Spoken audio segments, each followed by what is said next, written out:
سے پہلے آپ کو بتائیں کہ امریکہ کے صدر ڈونلڈ ٹرمپ ایک بار پھر پاکستان اور بھارت جنگ رکوانے کا تذکرہ کر گئے ہیں۔ دوسرے دور صدارت کے پہلے اسٹیٹ آف دی یونین خطاب میں امریکی صدر نے ایران سے مذاکرات کو ترجیح قرار دیا، تاہم واضح کیا کہ ایران کی طاقت یورپ اور امریکہ سمیت اتحادیوں کے لیے خطرہ ہے۔ ایران کو کبھی جوہری طاقت نہیں بننے دیں گے۔ اپنے خطاب میں انہوں نے امیگریشن، امریکی معیشت اور ڈرگ کارٹل کا ذکر بھی کیا۔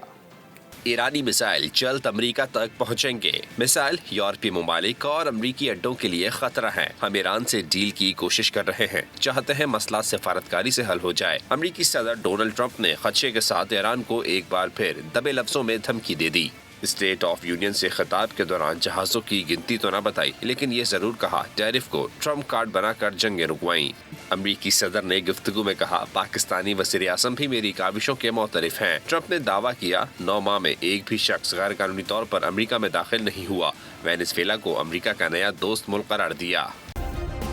سبسکرائب کریں اور بیل دبائیں تاکہ کوئی خبر رہ نہ جائے۔